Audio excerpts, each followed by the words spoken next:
We are so excited to be joined this morning by Memphis Grizzlies head coach Taylor Jenkins. Coach, it feels like it has been forever. In reality, it's been like 3.5 months since we last saw you in the bubble. But between then and now, how did you enjoy your offseason? Well, Jessica, Meghan, it's great to see y'all. Hopefully y'all have had a great 3.5 months. It does seem like it was just yesterday. So I sometimes forget that we're already in December. But, the first month after the bubble, it was a lot of family time. My kids were in school. I was doing all the daddy drives to school here and there, trying to spend quality time with them and my wife and my older kids as well. So doing a lot of that, it's kind of milling around the house, obviously trying to stay safe during the times we're living in right now. And then as October, November started rolling around, it kind of got back more into the workflow. All the ideas that you had from year one and where to get better and what to do differently, not even knowing what the next season, when it was coming or all that. I was trying to get a lot of stuff on paper, a lot of, formalized conversations with our staff and doing that over the October month. And then November rolled around. I was like, all right, we got to start, hitting the ground running here. And, we kind of had our coaches retreat in a different fashion. It's kind of spread out over a couple of weeks and doing some stuff virtually. And then when we were able to do stuff in person, getting out there and walking through things and talking A to Z, what we were going to face this season. And there's still a lot to be determined, but I've been able to stay busy. But I think at the core of it, just really trying to still invest a lot of time in my family, invest time with the players as much as possible as I could, continue to build those relationships, even after just 1 year together. So hopefully those are all good things so that when we kind of tip it off here, training camp day one, we're in a good spot. And big news from the Memphis Grizzlies earlier in that part of your breakdown, you also hired Sonya Raman to your coaching staff. Can you just talk about that hire and what she brings to your group? Yeah, beyond excited to have Sonya part of our group. It was a unique process for sure, going through the interview, having to do everything over Zoom. Definitely a people face-to-face person up close. But when her name came across my mind, when that was brought to my attention, I was so excited about the potential just to talk to her. And after that first conversation, I was blown away. I immediately called Zach and was like, ooh, this is a no-brainer. Obviously, we got to do a little bit more homework here and study it up. But, everything that I'd heard prior to even talking to her about her love for the game, her creative mind, her ability to teach in so many different ways, coaching D3 basketball, at a school that's probably not known for basketball, MIT. My grandfather went there, so which is pretty cool connection. But it was just a special process because every time we were talking, we were vibing with each other. And it's always about adding great coaches, great people that are going to fit your staff. And I immediately felt that connection right away. And then you start talking about the real stuff, like the basketball, the X's and the O's, and, what she could do to enhance our program, help me as a coach, help our other coaches, help our players. Same thing we do with all the coaches that we bring on. It was a no-brainer. It was like she has had a wealth of experience, success as well to back up what she's done. Yes, it'll be a transition from college basketball to the pros, but we've welcomed coaches from the college ranks before to the NBA on our staff before, and their adaptability, because we had the faith in how they teach, how they learn, how they grow, was going to be very quick. So having her on site, she had to move all the way down from Boston and move down here to the South. I know she's so thrilled about that. It's just been a pleasure getting to know her more as a person, seeing her already integrating with our players, working with our coaches, all the ideas she's come up with, all the things I'm throwing on her plate. She's ready to rock and roll. And it just marries up with everything that we learned during the process. Now having her on our staff, we keep focused on bringing the best coaches, best people here. That's going to give our best players the best chance. That's why I'm so thrilled about having her on our staff. You have some new coaches, new players, a handful of them, rookies coming out of the draft. You have a full group coming into camp, and I know we've said it a gajillion, trillion times, and we will continue to say how different this training camp is than any other training camp ever before.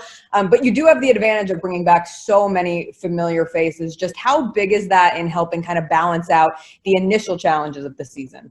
Yeah, it's kind of worked in reverse. You worry about the challenges a lot, and you're talking through all the things A to Z. What happens if this happens, or what should we be focusing on here? And then you kind of pause and take a step back and go, what's great?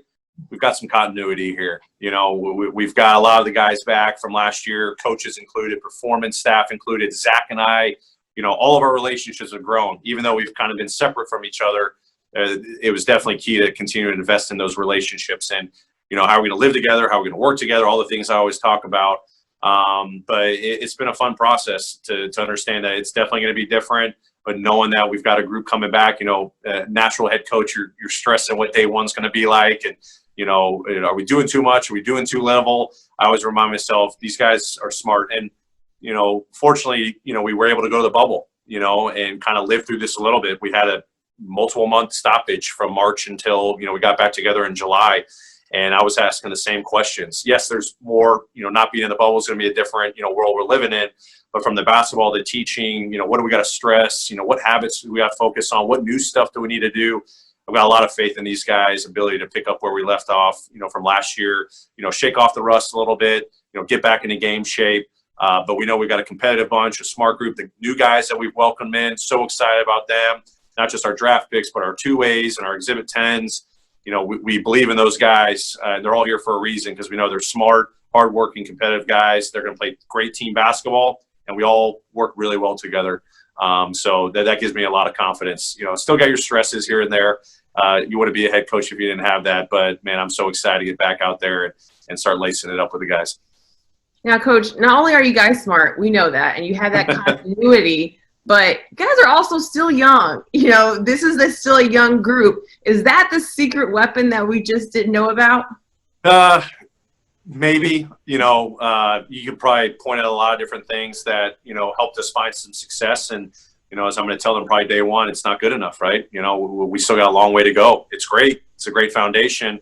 But there's so many other things that help lay that foundation. And I think whether it's the youth of this team, I think there's just a connectivity with this team. And when I talk about this team, it's not just the players. It's how our players vibe with our performance staff, and our performance staff vibes with our coaching staff. And it's just everyone together.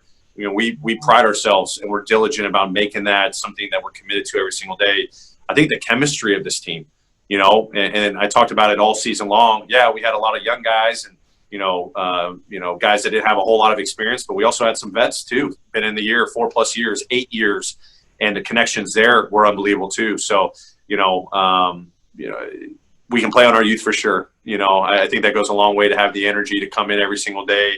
But I think there's a maturity about this team, even though they're young. They're wiser beyond their years than other young players that I've been around. So that makes me very fortunate. But I think the combination of young players and, experience, inexperience, all that really mesh really well. And you can look at the coaching staff, our performance staff, a lot of new young people in these positions, but we're all committed to competing every single day and really working together to attain our goals. And when everyone kind of comes in with that, unselfish mentality and those characteristics, which we, any person that we bring in the building, that's one of the biggest things we look at. I think that's what makes us find our success every single day. You definitely need that maturity to help balance out the youth in a year like this, especially as a head coach. It has to be a little like eek as you look at everything happening with the NFL and other sports leagues, and already a couple NBA teams being affected, and how you have to deal with COVID. Just how do you approach talking to your team, guiding your team, both in a sense of taking this seriously in order to continue playing basketball, but also the importance of just kind of going with the flow this year and figuring it out as you go? You must have been looking at my first talk that I'm going to have with the team, in like 2 days. So my team message, it's a combination of both. I mean, it's as simple as talking and educating the team about what we're still about, what we have to control, what doesn't change even in a unique season, but also being realistic and adaptable and flexible to the new challenges that we're going to face. And the only way that we're going to overcome those challenges or those minor obstacles or new logistics and new testing and all this stuff, new way of living, is focusing on what you can control every single day that you come to work.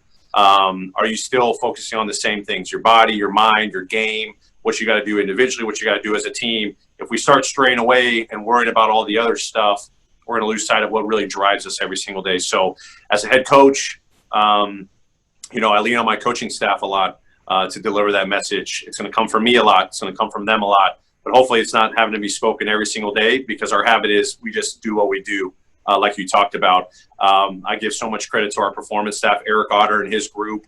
What an unbelievable job they're doing right now, unpacking these memos and these protocols and try to make it as streamlined as possible for our guys, because there's a lot of questions still out there.